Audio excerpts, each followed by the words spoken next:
પોપટની તાલીમની વાર્તા કરો ને? સાંભળેલી છે? નથી સાંભળેલી? નથી સાંભળેલી. તો પોપટની તાલીમની વાત કરીએ. એક રાજાનો રાજ દરબાર હતો. એમાં એક પોપટ આમ તેમ ઉડ્યા કરે. સાંભળેલી છે? નથી સાંભળેલી? ચાલો. તો એ પોપટ ઉડ્યા કરે આમથી તેમ. રાજા ખીજવાઈ ગયો કે પોપટને કઈ શિસ્ત જેવું છે કે નહીં, સંસ્કાર છે કે નહીં, આમ તેમ ભટક્યા કરે છે, કઈ કામ છે કે નહીં પોપટને?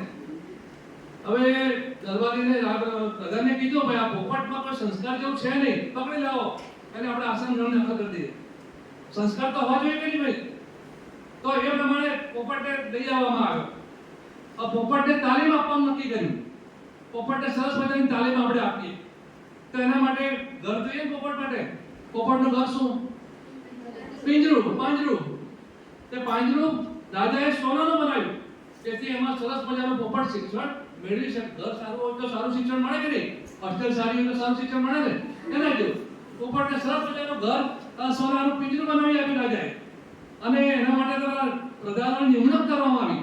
આ ગણિત ભણાવશે, આ ગુજરાતી ભણાવશે, આ પર્યાવરણ ભણાવશે. કારણ કે એને શિક્ષિત કરવાનો હતો પોપટને. એ તો અસંસ્કારી હતો. પૂરી દોડી કર્યા કરે. એટલે એને ભણાવવાનો બધાને જવાબદારી સોંપી. ગણિતનું પ્રતિકભાઈ ભણાવશે, પર્યાવરણ પંકજભાઈ ભણાવશે. એ બધું એને સોંપવામાં આવ્યું.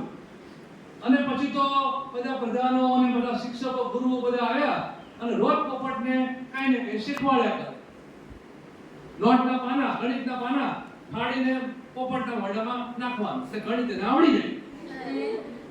બરાબર? પર્યાવરણ હોય તો પર્યાવરણના એક બે પાના મોઢામાં નાખવાના. તે પર્યાવરણનું શિક્ષણ એને મળી ગયું.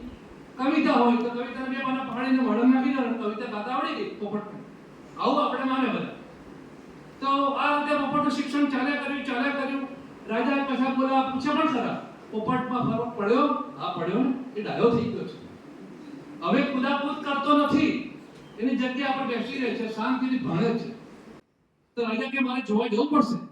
તો રાજાજી જોવા ગયા અને જુએ છે કે સરસ મજાનું પિંજરું છે સોનાનું, સફાઈ પણ કરેલી છે, અંદર બધા પુસ્તકો મૂકેલા છે પિંજરામાં.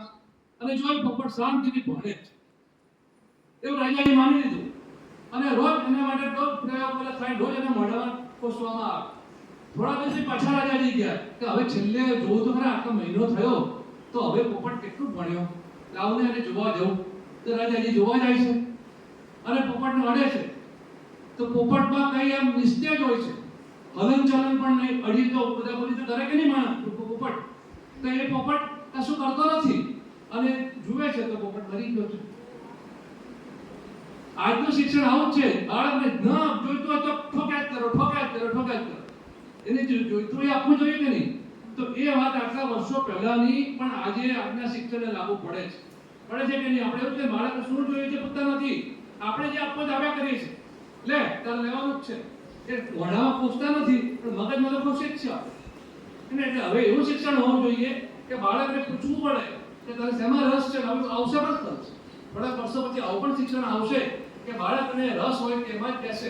ગણિતમાં રસ નથી તો ગણિત પીરિયડ ભરવાનો જ નહીં. બરાબર? ગુજરાતીમાં રસ નથી નહીં ભરવાનો. પરદેશમાં આવું ચાલે નથી રહેતું.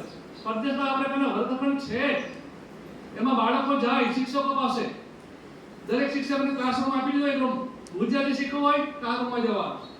ગણિત શીખો, આખો દાડો ગણિત શીખો, કઈ વાંધો નહીં. તો જે શીખે તે પોતાની ઈચ્છા પ્રમાણેનું શિક્ષણ મેળવે એવા પ્રકારના શિક્ષણ હોવું જોઈએ.